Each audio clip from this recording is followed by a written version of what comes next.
Major funding for KPBS Evening Edition has been made possible in part by Bill Howe Family of Companies, providing San Diego with plumbing, heating, air, restoration, and flood services for over 40 years.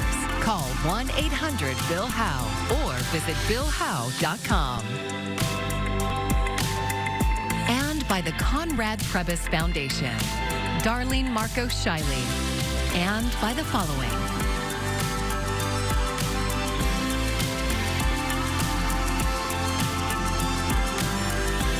By viewers like you. Thank you.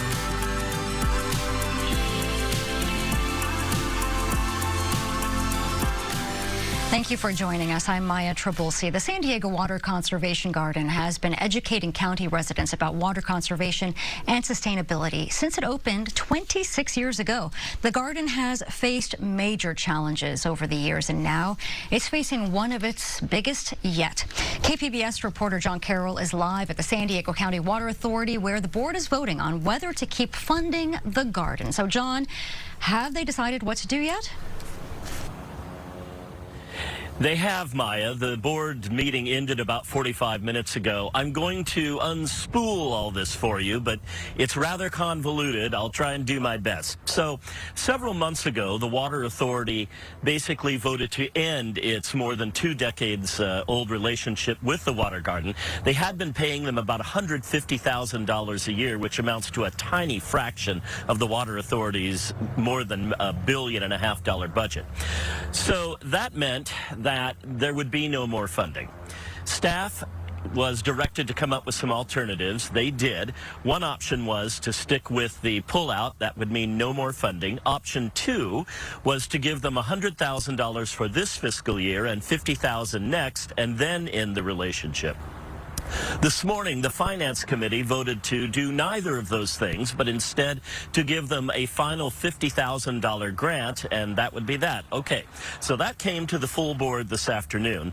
After a lot of back and forth and discussion, the board ended up voting no on the $50,000, no on option 1, and no on option 2. So then you think, well, what's happening?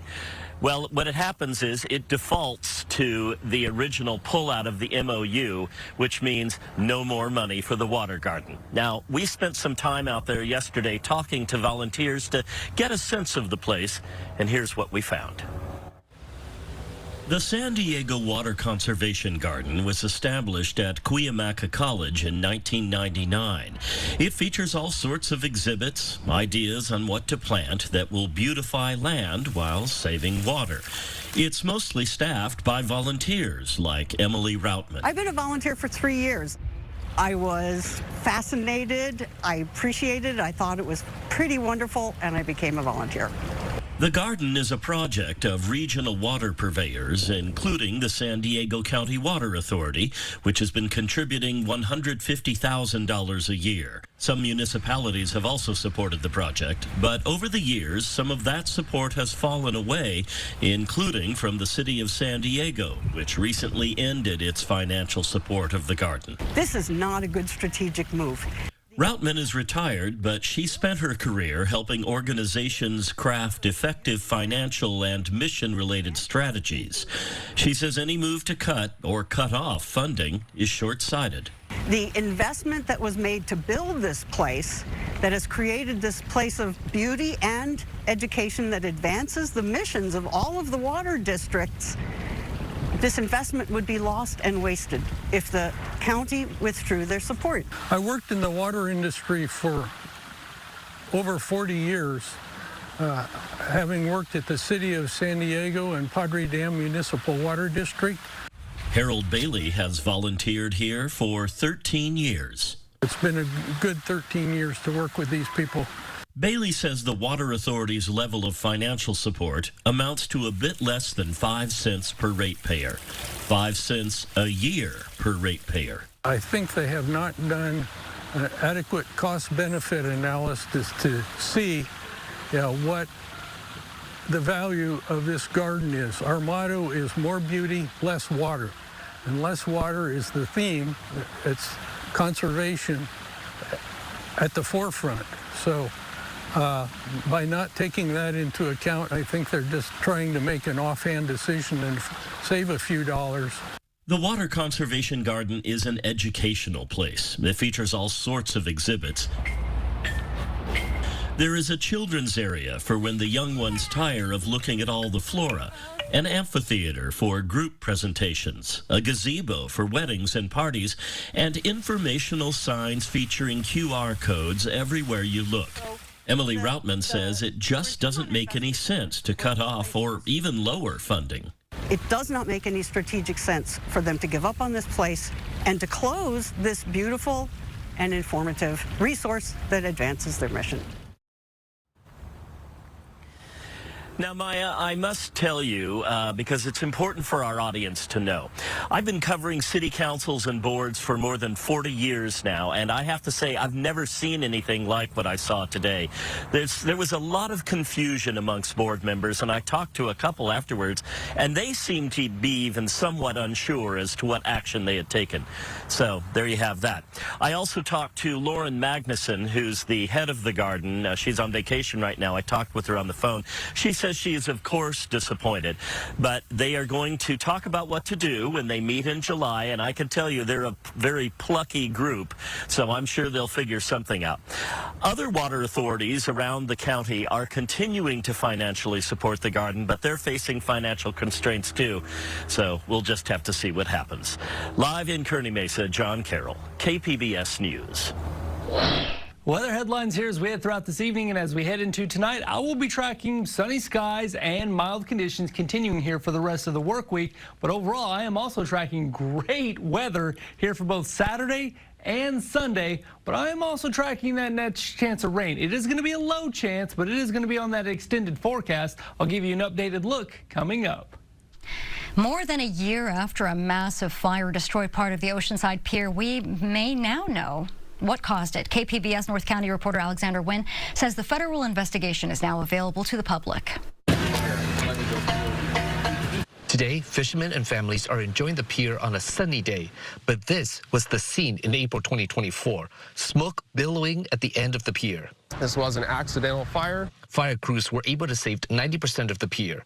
After the fire was out, the city brought in the Bureau of Alcohol, Tobacco, and Firearms to lead the investigation. Able to rule out any intentional causes. Oceanside Fire Department Division Chief Blake Dorse says the city needed the help. They assist in large fire investigations as the one we had here.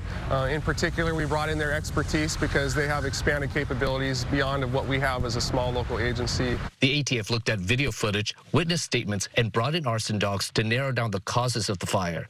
They were able to rule out every man-made or natural cause, except for one. The only thing that they couldn't eliminate that was a heat-producing source underneath the pier at the time of the fire were electrical components. Investigators say it was faulty wiring, but they don't know which piece of equipment caused the fire because of the extensive damage. So we'll never know exactly which component, we'll never know exactly what caused it.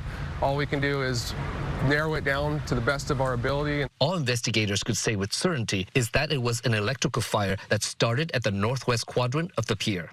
The ATF shared the results with the city in December, but the redacted report is only now available to the public. The city is going through the design and permitting process to rebuild the pier. The earliest construction could begin would be late 2026.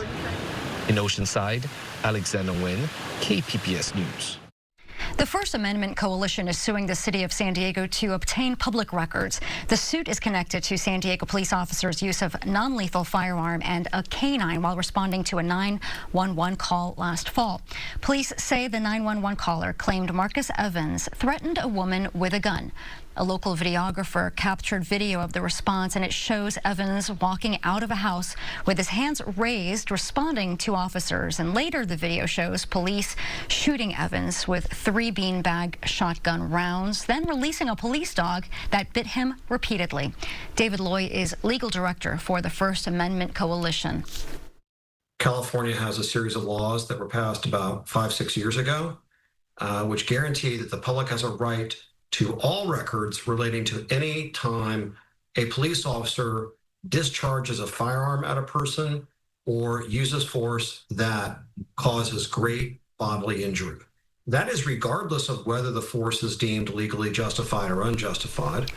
Evans' attorney says police never found a gun or booked Evans into jail. Loy says his organization requested all public records about SDPD's use of force on Evans in March, including incident reports and body camera videos. Except for a redacted call log, they say the city refused to disclose any other records. San Diego Police Department Lieutenant Travis Easter said they are aware of the lawsuit and do not comment on pending litigation. The San Diego Police Department stopped sharing controversial surveillance data with federal agencies. That is after the state attorney general's office told the department it was likely violating state law. KPBS reporter Gustavo Solis has the details. Records show that the San Diego Police Department shared data from its automated license plate reader program with federal law enforcement agencies more than 60 times last year. Local advocates flagged it as a violation of a state law that explicitly prohibits local police departments from sharing that kind of surveillance data with outside agencies. They should be held to a higher scrutiny, and particularly when using technology that is storing and sharing all of our private data. And California Attorney General Rob Bonta seems to agree. In April, his office sent SDPD a letter saying the department likely violated state law. San Diego's automated license plate reader system uses 500 cameras to track data on every vehicle it captures. The system records the color, make, model, and location of each vehicle, and which direction they are traveling. It stores millions of these data points in a third-party database that other law enforcement agencies have access to, as long as they have permission from SDPD. Captain Charles Lara says the department is no longer sharing data with any outside agency. After several weeks of back and forth, we consulted with Deputy Attorney General Michael S. Cohen to make sure that we were doing what we needed to do. The city's independent privacy advisory board says that the decision is a big win for residents. The board chairman, Tim Blood, wants to continue working collaboratively with SDPD to implement more privacy protection policies. I think the next big step is for the Privacy Advisory Board to advise these agencies on a more comprehensive plan on what is effectively data management, which is really what all this comes down to. Automated license plate reader systems have for years been controversial, but they've come under increased scrutiny this year because of President Trump's mass deportation campaign. Federal agencies like Immigration and Customs Enforcement want to use this data to detain immigrants without legal status. Advocates want the city council to defund the program entirely. They say the police department's likely violation of state law shows that they cannot be trusted with this sensitive information. That shouldn't be seen as a minimal mistake, right? And instead, that should be seen as a huge red flag. That if they can't even abide by the language of the law that was created to specifically for the use of this technology, why would the public trust that they should use this technology at all? And the council is considering it. Councilman Steve Whitburn has long been a supporter of automated license plate readers, but he says last month's immigration raid in South Park has made him reconsider his position. It seems within the realm of possibility that this administration would try to force the city of San Diego to share ALPR data, and that the administration would use that data to enforce its immigration policies or for other purposes that many of us would oppose. The Public Safety Committee is scheduled to review this item in the coming week. Gustavo Solis, KPBS News. I'm Jeff Bennett. Tonight on the News Hour, the Supreme Court says states can block funding to Planned Parenthood. That's at 7 after Evening Edition on KPBS.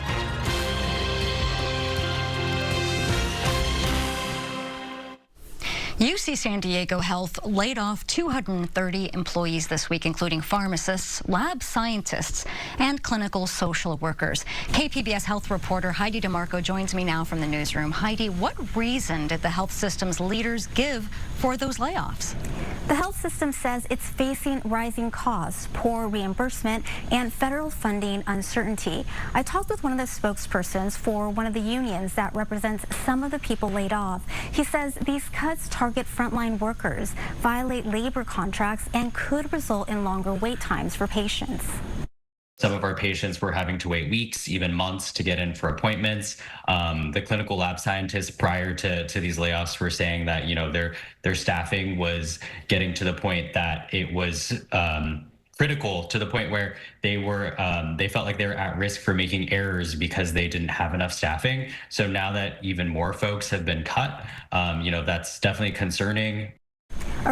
A recent union report already showed UC San Diego's emergency department was understaffed. It found more than 5% of patients leave without being seen. That's twice the state average. UC San Diego Health says the layoffs affected about 1.5% of its workforce, and that impacted employees will receive full university benefits and career support. The unions are demanding UCSD reinstate all affected workers. Another bargaining session is scheduled for next month. From the newsroom, Heidi DeMarco, KPBS News.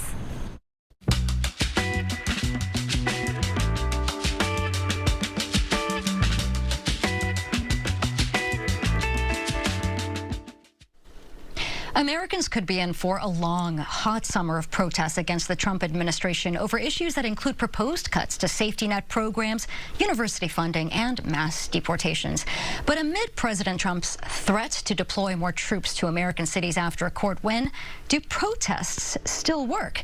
KPBS's Amitha Sharma joins me to explore that question. What did you find, Amitha? Are protests still effective in 2025? The year is half over, Maya, and it really is a mixed bag.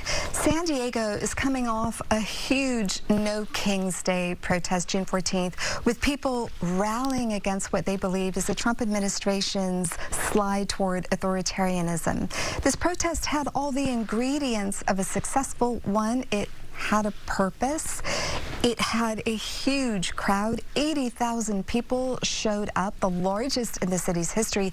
It was diverse. Families, veterans, civil rights groups, politicians attended, and this is key, it was peaceful. I spoke with Wendy Galerner. She was one of the organizers of the protest, and she works for Take Action San Diego, which helps elect progressive candidates to office. And she said the success of the protest was really by design. It was not by accident. Not only did we train our own people in de-escalation and have a special group of volunteers, peacekeepers, who were wearing yellow vests and circulating through the crowd. We had several first aid tables set up. We had legal advisors, all volunteers. But we also spent several weeks coordinating with San Diego law enforcement. Galerner adds that for protests to work, people also have to remain active in other ways: voting, campaigning for candidates they like, and contacting elected representatives. The effectiveness of protests gets diluted when there is violence. The protesters against the ICE raids in Los Angeles earlier this month did not have months to organize and strategize as they did in San Diego. And violence, though not to the level that Governor Newsom said local law enforcement could not handle, did erupt. In fact, the Ninth Circuit Court of Appeals, in its ruling to allow Trump's authority over the National Guard deployment in the city for now, said its decision stemmed from a group of protesters who tried to block ICE agents from their operation June 6th by throwing concrete chunks, bottles of liquid, and other objects at agents. The legal fight over that issue is ongoing. The introduction of the military, including the Marines, to protests should be a last resort, says former San Diego U.S. Attorney Carol Lamb. In the past, we've done everything that we can do to avoid getting to that point. Here, it's almost like the president and those who answer to him are looking for a fight. In the short term, the effect of the military deployment in LA does not appear to have had a huge impact. The No Kings protests happened in the days after troops were sent in, and they were mostly peaceful.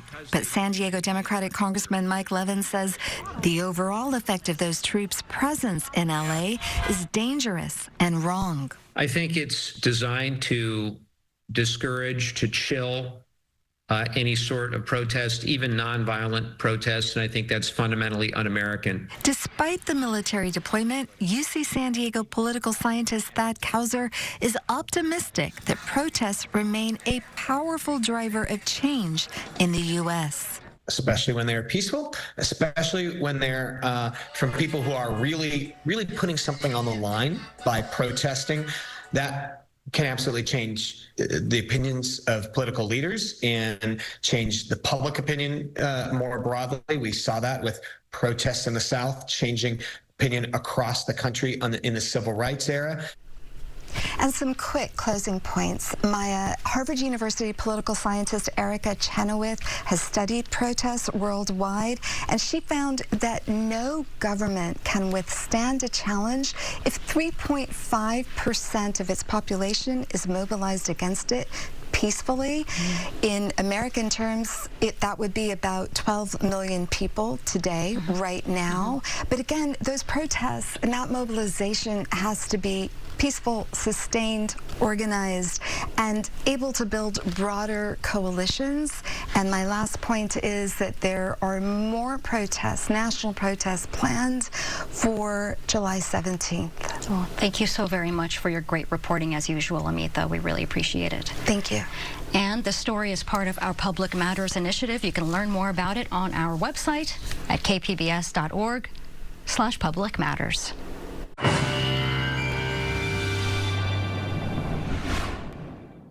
I'm tracking great weather here over the next couple of days. For your Friday afternoon, we'll see some moderate conditions here along the coastal areas, especially across Southern California. But we are going to start to warm up pretty substantially here along the interior as we head into the weekend. Before tonight, I'm tracking low clouds near the coast, overnight lows mid-60s. So it's a pretty mild start here for your early Friday morning. For the rest of the region, you can see overnight lows primarily a mix of 50s and 60s. 62 downtown San Diego, 60 tonight for both Oceanside and Camp Pendleton. Future track radar is showing that as we head near early Friday morning, 6 a.m., some coastal fog and cloud coverage will be here along the I-5 corridor. But by 9 a.m., most of that cloud coverage is going to start to recede back offshore. It is going to be a cloudy day there offshore as we head into your Friday afternoon. But overall, lots of sunshine here in the forecast as we head near finally Friday afternoon. Making that drive home, it's going to be a pretty nice afternoon, pretty nice evening as well there for your late Friday. Once again, we'll see some low cloud coverage there on Saturday morning, but once again,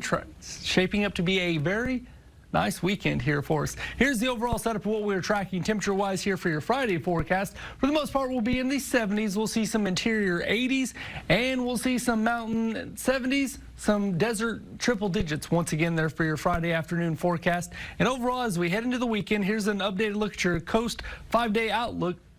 If you like sunny skies and highs in the 70s, then you're going to love this forecast. Now, we will see overnight lows possibly dipping into the 50s here as we head into the middle parts of next week. But overall, a dry forecast for the most part. Inland forecast, it's going to be a lot warmer here Friday into Saturday, but then we'll see a subtle change there with temperatures dropping from the upper 80s to the low 80s as we head into early parts of next week. Across the mountains, temperatures are going to maintain in the 70s. Looks like we could see things starting to warm up some here as we head into the middle parts of next week. And then across the desert, very consistent forecast, highs in the triple digits, overnight lows in the 70s. Have you listened to the new KPBS podcast? It's called The Finest, and it captures the people, the art, and movements redefining our region's cultural identity. A new episode came out just today, offering a deep dive into San Diego's bird-watching community. You can listen now wherever you get your podcasts, or you can go to kpbs.org/thefinest.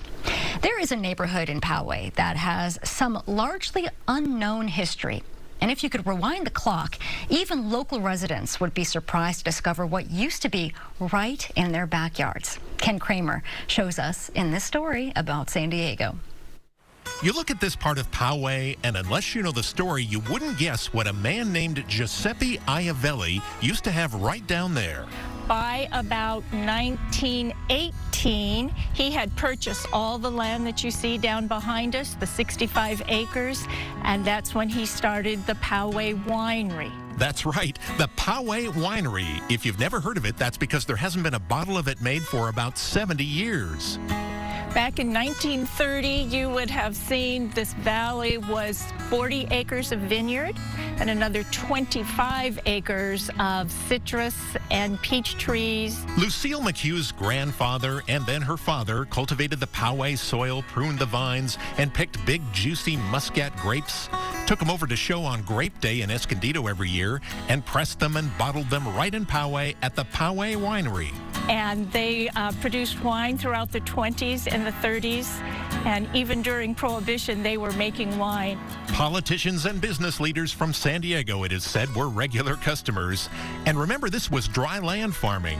The well they had was just for drinking water. Whatever the rain amount was for the year, that was the amount of water that the grapes received, and that reflected in the harvest that they would have.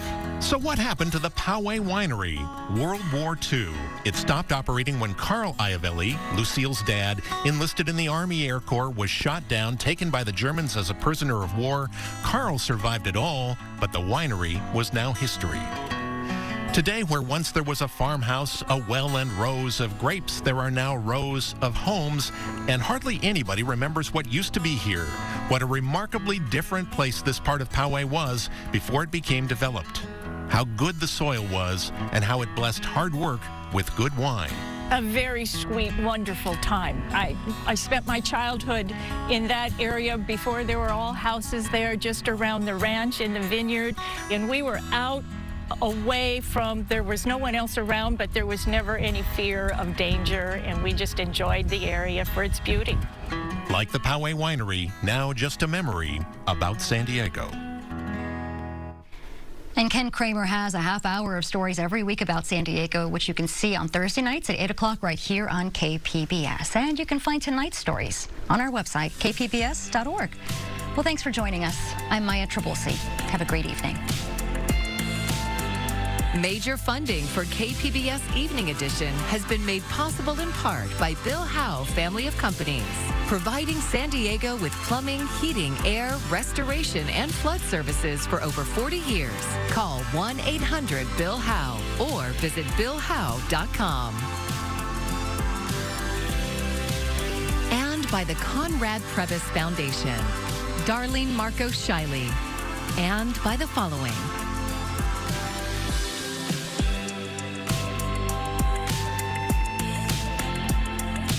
and by viewers like you. Thank you.